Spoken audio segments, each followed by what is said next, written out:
तो हेलो दोस्तों, I hope आप सब लोग बढ़िया होंगे। तो हमने अपने पिछले वीडियो में डिस्कस करा था कि रेट ऑफ रिएक्शन क्या होता है और रेट लॉ क्या होता है, ठीक है। और आज की इस वीडियो में डिस्कस करेंगे कि जीरो ऑर्डर की रिएक्शंस क्या होती हैं, ठीक है। चलिए स्टार्ट करते हैं। सबसे पहले हम लोगों ने जो रेट लॉ पढ़ा था और रेट ऑफ रिएक्शन पढ़ा था, उसमें हम लोगों ने डिस्कस करा था कि जो रेट लॉ होता है वो, उसको देखो, रेट ऑफ रिएक्शन को हम लोग स्मॉल आर से दिखाते हैं, ठीक है। और रेट लॉ क्या कहता था कि जो भी आपका रेट ऑफ रिएक्शन होता है वो डायरेक्टली प्रोपोर्शनल होता है आपके कंसंट्रेशन ऑफ रिएक्टेंट के, ठीक है। कंसंट्रेशन ऑफ रिएक्टेंट के डायरेक्टली प्रोपोर्शनल होता है, ये रेट लॉ था हम लोग का, ठीक है।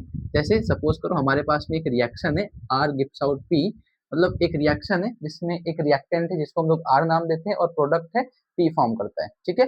तो हमारे पास में एक रिएक्शन है आर गिव्स आउट पी, तो उसके हिसाब से अगर हम रेट लॉ को डिफाइन करें तो आर इज डायरेक्टली प्रोपोर्शनल होता है रेट रेट ऑफ, ये कह सकते हो, कंसंट्रेशन ऑफ रिएक्टेंट के पावर में एन, ठीक है। जो एन होता है ये एन डिनोट करता है ऑर्डर ऑफ रिएक्शन को, ठीक है। एन डिनोट कर रहा था ऑर्डर ऑफ रिएक्शन की, ये एन ही बताता है कि कितने ऑर्डर की आपकी रिएक्शन होती है। और जो कैपिटल आर है ये स्क्वायर ब्रैकेट के अंदर वो कंसंट्रेशन ऑफ रिएक्टेंट के बारे में शो आउट करता है, ठीक है। और हमने रेट ऑफ रिएक्शन का एक और फॉर्मूला पढ़ा था, अच्छा इसको और डिराइव करा था हम लोगों ने, तो ये आया था आर इज इक्वल के आर के पावर एन, ठीक है। के जो था आपका रेट कांस्टेंट था, जो के है इसको हम लोगों ने कहा था ये रेट कांस्टेंट है, ठीक है। के को नाम दिया था हम लोगों ने ये रेट कांस्टेंट या वेलोसिटी कांस्टेंट होता है, ठीक है। उसके बाद एक और हम लोगों ने फॉर्मूला पढ़ा था रेट ऑफ रिएक्शन का, स्टार्टिंग में पढ़ा था minus D R divide by D T is equal में DP divide by D T. ऐसा एक रिएक्शन फॉर्मूला हम लोगों ने पढ़ा था कि जो रेट ऑफ रिएक्शन होता है वो change in concentration of reactant per unit time के बराबर होता है और change in concentration of product के पर यूनिट टाइम के बराबर होता है, ऐसा कह सकते हो। मतलब टाइम के हिसाब से जब रिएक्टेंट की वैल्यू प्रोडक्ट में फॉर्म करती है तो रिएक्टेंट की वैल्यू कम होती जाती है, तो उसको रेट ऑफ रिएक्शन के टर्म में लिखना हो तो इस तरीके से लिखा जाता है minus D R by D T करके, या फिर इसको ऐसे delta R divide by D T करके लिखा जाता है, ठीक है। Delta R divide by delta T ऐसे करके भी लिखा जाता है। तो हम लोग सिंपली लिखेंगे D R divide by D T, इसका मतलब होता है change in concentration with respect to time, और ये माइनस इसलिए लगा रहे थे हम लोग की रिएक्टेंट की वैल्यू कम होती जाती है जब रिएक्शन आपकी होती है, ठीक है। और उसके बाद डीपी का मतलब होता है कि change in concentration of product with respect to time, मतलब टाइम के साथ साथ में आपके प्रोडक्ट में जो भी चेंजेस आएंगे उसको हम लोग पॉजिटिव करके लिखा रहे थे, ठीक है। तो रेट ऑफ रिएक्शन का एक तो फॉर्मूला ये था, अगर कंसंट्रेशन टाइम के साथ में चेंज हो रहा हो तो किस तरीके से डिनोट करोगे, तो ऐसे डिनोट करा गया था। और अगर रेट लॉ को डिफाइन करना हो तो रेट लॉ के हिसाब से आपका रेट ऑफ रिएक्शन का फॉर्मूला ये था के आर के पावर एन, जिसमें एन जो था आपका रेट ऑर्डर ऑफ रिएक्शन बताता था, ठीक है। अब हमको बात करनी है कि जीरो ऑर्डर रिएक्शन क्या होती है, ठीक। तो जीरो ऑर्डर रिएक्शन का मतलब होता है कि एक ऐसी रिएक्शन, या फिर जब भी कोई रिएक्शन हो रही होती है, ठीक है, जब कोई रिएक्शन हो रही होती है तो उस टाइम पे अगर आपके रिएक्टेंट की वैल्यू में कोई चेंज ना आए, ठीक है। अगर कोई रिएक्शन हो रही है और उसने कोई प्रोडक्ट फॉर्म करना है, तो अगर उस टाइम पे रिएक्टेंट की वैल्यू में कोई चेंज ना आए तो उसको कहा जाता है वो जीरो ऑर्डर की रिएक्शन होती है, ठीक है। मतलब रिएक्टेंट की वैल्यू में कोई चेंज ना है तो कहा जाता है जो एन होगा, एन में कोई चेंज नहीं आएगा तो एन की वैल्यू लिखी जाती है जीरो, ठीक है। आपके रिएक्टेंट, मतलब ये कंसंट्रेशन ऑफ रिएक्टेंट होता है कैपिटल आर, अगर उसमें कोई चेंज ना आए, मतलब ये रिएक्टेंट है ये प्रोडक्ट है, अगर रिएक्टेंट की वैल्यू में कोई चेंज ना आए तो उसको कहा जाता है जीरो ऑर्डर रिएक्शन। तो उस टाइम पे एन की वैल्यू आपको मिलती है जीरो, ठीक है। और इस तरीके से अगर सिंप्लीफाई करके लिखना चाहो तो आप ऐसे करके लिख सकते हो, कुछ इस तरीके से, small R is equal capital K है और आर के पावर में आपको मिलेगा जीरो, इस तरीके से उसको लिखा जाता है, ठीक है। जीरो ऑर्डर की रिएक्शन को इस तरीके से आप लिख सकते हो। और चाहो तो सिंप्लीफाई करो तो आर की वैल्यू देखो इन दोनों को भी रख सकते हो, तो इन दोनों में से हम लोग ये रिएक्टेंट को, हम लोग रिएक्टेंट के फॉर्म में पढ़ रहे हैं तो हम लोग रिएक्टेंट की वैल्यू अगर रखते हैं तो आर की अगर रिएक्टेंट वाली वैल्यू रखोगे तो ये मिलेगा minus D R divide by D T, और ये हो जाएगा के आर की पावर जीरो, ठीक है। के आर की पावर जीरो, ये होता है आपका जीरो ऑर्डर की रिएक्शन का वैल्यू, ठीक है। जो इसमें ये क्या शो करता है, change in concentration with respect to time या फिर रेट ऑफ रिएक्शन के बारे में ये बताता है। ये रेट कांस्टेंट होता है और ये change in concentration of reactant होता है, जिसका पावर में जीरो का मतलब हो गया कि इसकी रिएक्टेंट जब प्रोडक्ट फॉर्म करेगा तो उस टाइम पे रिएक्टेंट की वैल्यू में कोई चेंज नहीं हो रहा होता है, तो उसको जीरो ऑर्डर रिएक्शन कहते हैं। तो अगर मान लो किसी भी टर्म के पावर में जीरो हो, तो आप जानते होंगे कि कोई भी वैल्यू है अगर उसकी पावर में जीरो होती है तो उसकी वैल्यू वन होती है। तो इसको और सिंप्लीफाई करेंगे, ये मिलेगा minus D R by D T is equal में के, क्योंकि ये आर के पावर में जीरो है तो उसकी वैल्यू वन हो जाएगी। ये मिलेगा minus D R divide by D T is equal के। तो ये होता है जीरो ऑर्डर रिएक्शन का एक फॉर्मूला, ठीक है, minus D R divide by D T is equal के। ठीक, ये जीरो ऑर्डर रिएक्शन का सिंपल कंडीशन में नॉर्मल तरीके से ये फॉर्मूला डिराइव कर सकते हो आप। क्या करना होगा, पहले आपको ये rate of reaction rate law का फॉर्मूला लिखना होगा, रेट ऑफ रिएक्शन का फॉर्मूला लिखना होगा। उसके बाद जीरो ऑर्डर रिएक्शन में कंसंट्रेशन में रिएक्टेंट के कंसंट्रेशन में कोई चेंज नहीं आता तो लिखेंगे एन की वैल्यू जीरो और वैल्यू पुटअप करेंगे तो आर इज इक्वल के, आर के पावर जीरो मिलेगा। और जीरो का मतलब होता है कि उसकी वैल्यू वन होगी। और ये आर की वैल्यू इनमें से कोई से भी एक वैल्यू पुटअप कर सकते हो। हम रिएक्टेंट वाला पढ़ रहे तो हम रिएक्टेंट वाली वैल्यू यहाँ पे पुटअप करेंगे तो minus D R divide by D T मिल जाएगा इज इक्वल के, और इसकी वैल्यू वन पुटअप करेंगे तो ये हो जाएगा कैपिटल के, सिंपल फॉर्म में। ठीक है, तो ये होता है zero order reaction. This is लिख सकते हो, this is zero order reaction, zero order reaction. ठीक है, ये जीरो ऑर्डर रिएक्शन की वैल्यू होती है minus D R divide by D T is equal to. ठीक, अब अगर आपसे सिर्फ जीरो ऑर्डर रिएक्शन पूछा जाए तो आप इतना करके छोड़ सकते हो। ठीक है, और अगर आपसे पूछ दिया जाए कि आप ये बताइए जीरो ऑर्डर रिएक्शन का इंटीग्रेटेड फॉर्म बताइए। ठीक है, अगर आपसे जीरो ऑर्डर रिएक्शन का इंटीग्रेटेड फॉर्म पूछा जाए तो क्या करोगे। ठीक है, अ, देखो करना क्या रहेगा, अगर आपसे जीरो ऑर्डर रिएक्शन का इंटीग्रेटेड फॉर्म पूछे, लिखेंगे integrated form of integrated form of zero order reaction, zero order reaction. ठीक है, अब इंटीग्रेटेड फॉर्म क्या होता है, तो इंटीग्रेटेड फॉर्म का मतलब होता है इंटीग्रेशन करना। ठीक है, इंटीग्रेटेड फॉर्म का मतलब होता है इंटीग्रेशन करना, मतलब ये जो टर्म आपने निकाला है जीरो ऑर्डर रिएक्शन की, इसका आपको इंटीग्रेशन करना पड़ेगा। अब इंटीग्रेशन किस तरीके से करोगे, तो इसी वैल्यू को लेके जाओ इधर, ये जो वैल्यू आपने निकाली है इस वैल्यू को लेके जाओ तो आपको मिलेगा minus D R divide by D T is equal में के है। आपको इंटीग्रेशन करना है ना, तो इंटीग्रेशन से पहले ये dt को उस साइड पे भेज दो। ठीक है, ताकि आपको टर्म्स अलग अलग मिलेंगे तो आप आराम से इंटीग्रेशन कर लोगे। ये मैथ वाले बच्चे आराम से समझ जाएंगे। देखो dt को उस साइड लेके जाओ तो ये हो जाएगा minus D are is equal में मिलेगा के डी टी। ठीक है, ये हो गया। अब दोनों साइड का इंटीग्रेशन कर लो, लिखेंगे integration on both side, integration on both side, दोनों साइड का आप इंटीग्रेशन कर लो। जैसे ही दोनों साइड का इंटीग्रेशन करोगे तो इंटीग्रेशन का साइन लगाएंगे, ये इंटीग्रेशन का साइन होता है minus D are is equal में के डी टी।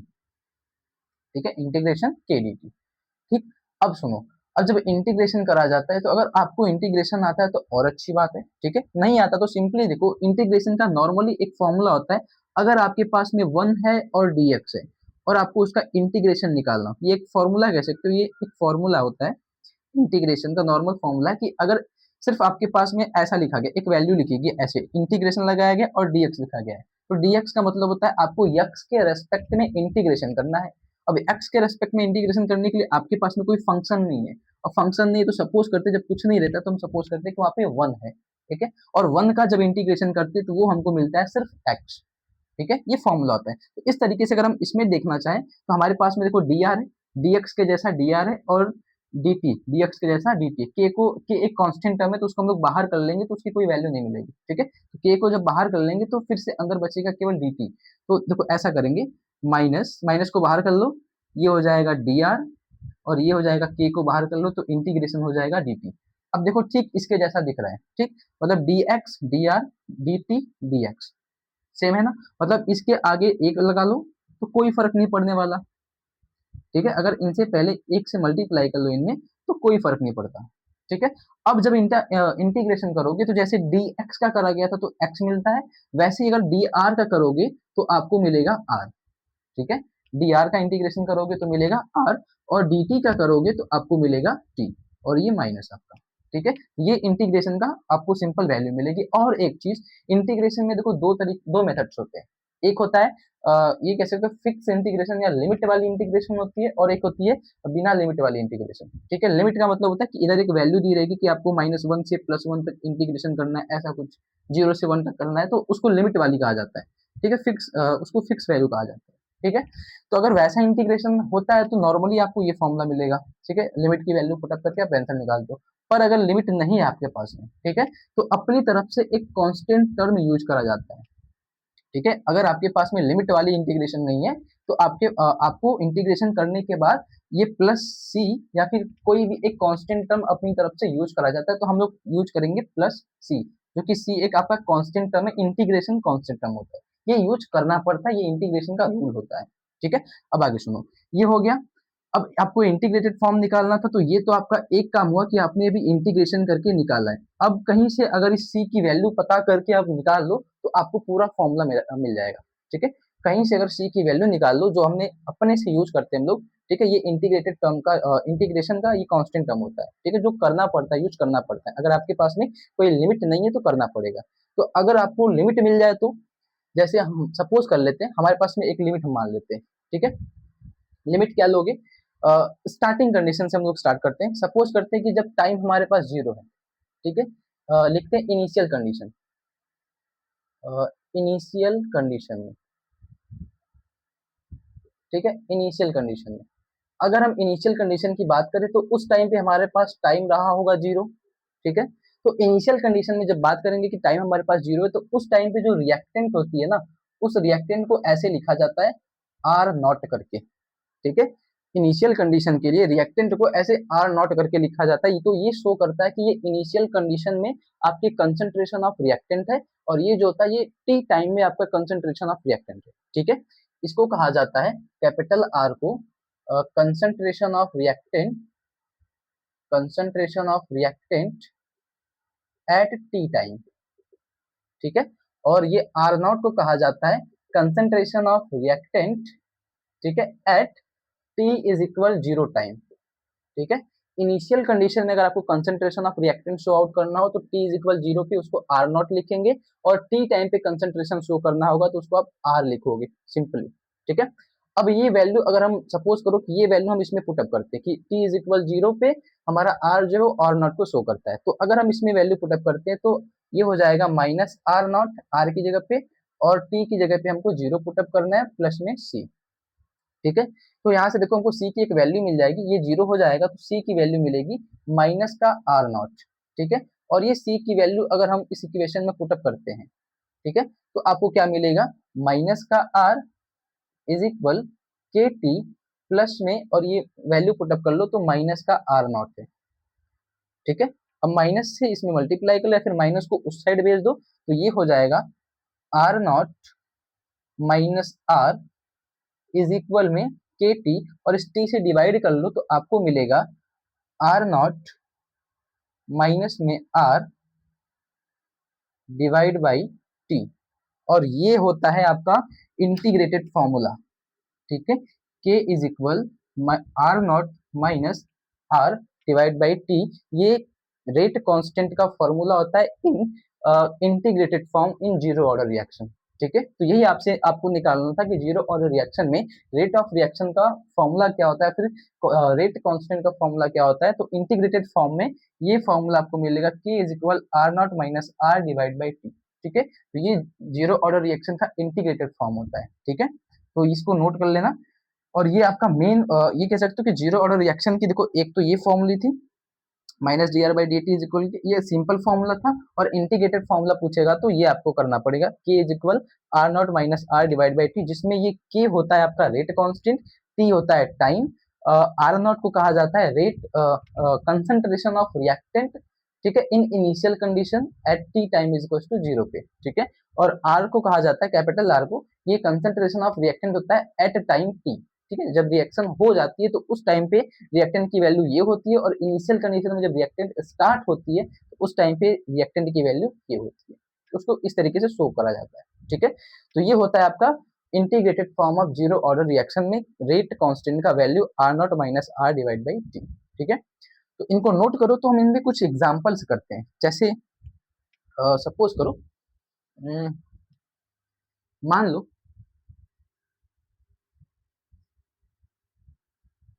सपोज करो कि आपके पास में रिएक्टेंट है, ठीक है। आपके पास में एक रिएक्शन है, वो आपको प्रोडक्ट फॉर्म करके देती है, ठीक है। एक रिएक्शन है जो आपको प्रोडक्ट फॉर्म करके देती है। उस रिएक्शन में इनिशियल कंडीशन में, ठीक है, इनिशियल कंडीशन में आपके पास में एक रिएक्टेंट होगी, तो उस रिएक्टेंट को कहा जाता है आर नॉट, ठीक है। इनिशियल कंडीशन में रिएक्टेंट को आर नॉट कहा जाता है, तो आर नॉट है, ठीक है। और जो भी फाइनल कंडीशन होगी उस आर नॉट की वैल्यू अगर पूछी जाए, तो हम मान के चलते हैं कि इनिशियल कंडीशन में आपके पास में कुछ ना कुछ रिएक्टेंट होगा, हम उसको नाम देते हैं कि आपके पास में इनिशियल कंडीशन में एक रिएक्टेंट है जिसकी वैल्यू है ए। और इनिशियल कंडीशन में अगर रिएक्टेंट की वैल्यू ए है तो स्टार्टिंग में तो कोई प्रोडक्ट फॉर्म नहीं हुआ होगा, तो प्रोडक्ट की वैल्यू अगर लिखी जाए तो वो होगी आपकी 0, ठीक है। इनिशियल कंडीशन में रिएक्टेंट की वैल्यू हम सपोज करते हैं कि हमारे पास में ए है, तो प्रोडक्ट की वैल्यू कितनी हो जाएगी 0, क्योंकि इनिशियल कंडीशन प्रोडक्ट हमारा फॉर्म नहीं हुआ रहेगा। अब अगर टी टाइम बाद हम पूछे, ठीक है, एट टी टाइम, तो टी टाइम में अगर हम पूछा जाए कि रिएक्टेंट में कोई चेंज आएगा, तो कुछ समय बाद जब रिएक्शन होना स्टार्ट करेगी तो कुछ टाइम बाद तो रिएक्शन में आप जाहिर सी बात है कुछ तो कुछ प्रोडक्ट बना के देगा, तो रिएक्टेंट की वैल्यू कुछ ना कुछ तो कम होगी और प्रोडक्ट की वैल्यू कुछ ना कुछ तो फॉर्म करके मिलेगी। तो हम सपोज करते हैं कि प्रोडक्ट की वैल्यू मिलती है आपको एक्स, ठीक है। हम लोग मान लेते हैं कि हमको एक्स प्रोडक्ट मिलता है आपको, तो अगर आपको प्रोडक्ट एक्स मिलता है तो रिएक्टेंट कितना बचा होगा, ए में से एक्स को माइनस कर दो तो उतना आपका रिएक्टेंट बचा होगा, ठीक है। इनिशियल में हमारे पास में स्टार्टिंग में ए प्रोडक्ट था और ए रिएक्टेंट था, प्रोडक्ट 0 था, और हम टी टाइम बाद देखते हैं कि हमारे पास में एक्स प्रोडक्ट मिल गया, तो रिएक्टेंट कितनी बचेगी, तो रिएक्टेंट आपकी बचेगी ए में से एक्स को माइनस कर दो तो उतना आपका रिएक्टेंट बच जाएगा, ठीक है। अब ये वैल्यूज को उठा के अगर हम इस सिंपल फॉर्मूले में पुटअप करें तो क्या मिलेगा आपको, देखो के इज इक्वल आर नॉट है, आर नॉट का मतलब ये आपके पास में है ए, ठीक है, माइनस आर है, तो आर की वैल्यू हमारे पास में है A minus X divide by T, ठीक है।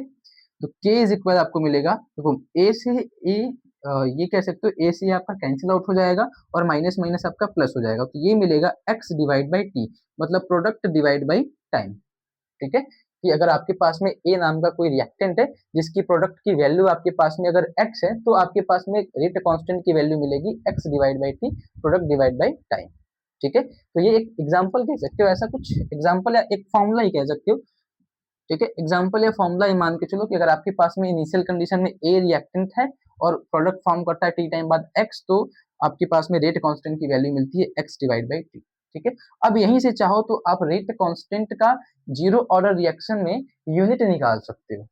जैसे कैसे निकालोगे यूनिट, देखो x का मतलब है आपका, ये x मतलब प्रोडक्ट की वैल्यू है, तो प्रोडक्ट की वैल्यू मतलब कंसंट्रेशन ऑफ प्रोडक्ट कह सकते हो, x को कहा जाएगा कंसंट्रेशन ऑफ प्रोडक्ट, और कंसंट्रेशन का जो भी आप यूनिट जानते हो उसको कहते हैं मोल पर लीटर या फिर मोल लीटर इनवर्स कहा जाता है। कंसंट्रेशन ऑफ रिएक्टेंट का जो यूनिट होता है उसको कहा जाता है मोल लीटर इनवर्स, और डिवाइड में टाइम है तो डिवाइड में टाइम लगा लो, तो ये हो जाएगा टाइम, तो और इसको लिखोगे सिंप्लीफाई करोगे तो मिलेगा mole litre inverse time inverse, ठीक है। अब टाइम को आप सेकेंड इनवर्स, हावर इनवर्स, जैसा भी आपको यूजफुल लगे, जैसे आपके क्वेश्चन में दिया है उस तरीके से आप उसको यूज कर सकते हो। तो जीरो ऑर्डर रिएक्शन में अगर आपसे यूनिट निकालने के लिए कहा जाए तो उसकी यूनिट होगी mole litre inverse time inverse, ठीक है। तो जीरो ऑर्डर रिएक्शन में अगर आपसे इंटीग्रेटेड फॉर्मूला पूछा जाए तो ये होगा K is equal R not minus R divide by T, और अगर आपको कोई रिएक्टेंट की वैल्यू दे दी जाए, ठीक है, तो अगर सपोज करो रिएक्टेंट की वैल्यू ए है, प्रोडक्ट की वैल्यू फॉर्म करके मिलती है एक्स, तो उस टाइम पे फॉर्मूला होता है रेट कांस्टेंट का के is equal x divide by T, और सिंपल कंडीशन में फॉर्मूला क्या था, minus D R divide by D T is equal के, ये आपका सिंपल कंडीशन में फॉर्मूला। तो ये होता है आपका जीरो ऑर्डर रिएक्शन, ठीक है। जीरो ऑर्डर रिएक्शन में इंटीग्रेटेड फॉर्म क्या होता है, सिंपल फॉर्म क्या होता है, आप उसकी यूनिट किस तरीके से निकाल सकते हो। और इसमें एक चीज और मिलता है आपको, उसको कहा जाता है half life time. Zero order reaction में एक चीज और मिलेगी, एक टर्म मिलेगी जिसको कहा जाएगा हाफ लाइफ टाइम क्या होता है, ठीक है। जैसे अब हाफ लाइफ टाइम क्या होता है देख लो उसको भी, what is half life time in zero order reaction, ठीक है। जीरो ऑर्डर रिएक्शन में हाफ लाइफ टाइम क्या होता है, हाफ लाइफ टाइम, ठीक है। अब हाफ लाइफ टाइम का मतलब क्या होता है कि जब आपकी जीरो ऑर्डर रिएक्शन हो रही होगी, ठीक है, तो जितने समय में, तो देखो हाफ लाइफ टाइम को कैसे डिनोट करते हैं, जितने समय में आपकी रिएक्टेंट की वैल्यू आधी हो जाए, ठीक है। जितने टाइम में आपके रिएक्टेंट की वैल्यू आधी हो जाती है उसको कहा जाता है हाफ लाइफ टाइम, ठीक है। जितने टाइम में किसी रिएक्टेंट की वैल्यू हाफ हो जाती है उतने टाइम को कहा जाता है हाफ लाइफ टाइम। जैसे सपोज करो कि आपके पास में रिएक्शन थी आर गिव्स आउट पी, उसमें आपके पास में रिएक्टेंट था आर, ठीक है। ये आपके पास में रिएक्टेंट होता है। इनिशियल कंडीशन में अगर बात करें तो आपके पास में रिएक्टेंट होता है आर नॉट, ठीक है। T is equal zero time पे आपके पास में रिएक्टेंट होता है आर नॉट और प्रोडक्ट की वैल्यू होती है जीरो, ठीक है। प्रोडक्ट आपके पास में कुछ भी नहीं होता, तो प्रोडक्ट को अगर लिखना हो तो ऐसे सिंपली पी नॉट करके लिख सकते हो। तो कितने टाइम में आपका रिएक्टेंट की वैल्यू हाफ हो जाए, तो मतलब रिएक्टेंट की वैल्यू हाफ करने का मतलब कि टी टाइम ये आर नॉट जो है कितने टाइम में आधा हो जाएगा, ठीक है। इनिशियल कंडीशन में जो आर नॉट है वो कितने टाइम में, सपोज करो जैसे ये पहले 100 ग्राम था, आर नॉट जो था स्टार्टिंग में हमारे पास में 100 ग्राम था, तो अगर इसको 50 ग्राम करना है, ठीक है। सपोज करो कुछ टाइम में हमने देखा कि उसकी वैल्यू 50 ग्राम होगी, मतलब 100 से 100 का आधा हो गया 50, तो कितने टाइम में 50 ग्राम हुआ होगा उतने टाइम को बोला जाता है हाफ लाइफ टाइम। तो उतने टाइम को हाफ लाइफ टाइम कहा जाएगा। तो टी टाइम के बाद हम लोग मान लेते हैं कि हमारी जो रिएक्शन की वैल्यू है, जो रिएक्टेंट है वो हाफ हो जाती है, ठीक है। तो अगर वो हाफ हो जाती है तो हाफ लाइफ टाइम को इस तरीके से डिनोट करा जाता है टी वन बाई टू करके, ठीक है। हाफ लाइफ टाइम को ऐसे टी वन बाई टू करके शो करा जाता है, ठीक है। तो हम सपोज करते हैं कि टी टाइम बाद आपकी रिएक्टेंट की वैल्यू हाफ हो जाती है, तो उसको दिखाया जाएगा फिर टी को टी हाफ करके, और ये जो आपकी रिएक्टेंट थी, ठीक है, आपका जो रिएक्टेंट होता है टी टाइम बाद रिएक्टेंट होता है कैपिटल आर, तो उसकी वैल्यू कितनी हो जाएगी, इनिशियल का हाफ हो जाएगा, ठीक है। टी टाइम बाद हमारे पास में जो भी रिएक्टेंट का टाइम मिलेगा उसको हाफ लाइफ टाइम कहेंगे, तो उसको दिखाएंगे टी हाफ से, और जो आपका रिएक्टेंट होता है टी टाइम बाद वो कितना हो जाएगा, आपके इनिशियल रिएक्टेंट का हाफ हो जाएगा, ठीक है। अब अगर ये वैल्यू उठा के अब इस फॉर्मूले में रखते हो, ठीक है, अगर ये वैल्यूज को उठा के उस फॉर्मूले में रखते हो तो आपको क्या मिलेगा, ये K is equal R naught की वैल्यू क्या हो जाएगी, देखो आर नॉट तो सिंपली आर नॉट ही रहेगा, माइनस आर की जगह पे आपको लिखना पड़ेगा R naught divide by two, क्योंकि ये आपका हाफ होने वाला है, ठीक है। टी टाइम पर बाद ये आपका हाफ हो जाएगा, डिवाइड में टी को अब नहीं, टी नहीं लिखेंगे, उसको लिखेंगे टी हाफ, क्योंकि हमको अब हाफ लाइफ टाइम डिनोट करना है, तो हाफ लाइफ टाइम को टी हाफ से दिखाएंगे। टी हाफ को इधर भेज दो, के को नीचे लेके आ जाओ, तो ये हो जाएगा T half is equal R naught में से आर नॉट माइनस टू को माइनस करोगे तो ये मिलेगा R naught divide by two, और ये डिवाइड बाई के, ठीक है। आर नॉट में से R naught divide by two अगर माइनस करोगे ना तो आपको मिलेगा R naught divide by two, ठीक है। और ये के को नीचे लाएंगे, टी हाफ को ऊपर भेजेंगे, ये दो नीचे आएगा तो मल्टीप्लाई करेगा तो आपको टी हाफ की वैल्यू मिलेगी R naught divide by two K. तो ये होता है जीरो ऑर्डर रिएक्शन में टी हाफ की value R naught divide by two K, ठीक है। तो अगर आपसे कभी हाफ लाइफ टाइम पूछा जाए जीरो ऑर्डर रिएक्शन के लिए, तो जीरो ऑर्डर रिएक्शन में हाफ लाइफ टाइम का मतलब होता है कि जितने टाइम में आपके रिएक्टेंट की वैल्यू हाफ हो जाए उतने टाइम को हाफ लाइफ टाइम कहा जाता है, और उसकी वैल्यू मिलेगी R naught divide by two K, ठीक है। R naught divide by two K, या फिर अगर इसके स्तंभ में लिखना चाहो तो आर नॉट की वैल्यू ए है हमारे पास में, तो अगर आर नॉट की वैल्यू रख लेते हो तो ए डिवाइड बाई टू के, ऐसा भी बोल सकते हो, ए डिवाइड बाई टू के, ये मिलेगा आपको हाफ लाइफ टाइम की वैल्यू। तो ये होता है आपका पूरा जीरो ऑर्डर रिएक्शन, ठीक है। इसमें आपका पूरे जीरो ऑर्डर रिएक्शन का हर एक फॉर्मूला इंक्लूड है, ठीक है। तो इनमें अगर आपको कोई डाउट हो तो आप कमेंट करिएगा, ठीक है। फिर हम लोग नेक्स्ट वीडियो में डिस्कस करेंगे कि फर्स्ट ऑर्डर की रिएक्शंस क्या होती हैं, ठीक है। चलिए।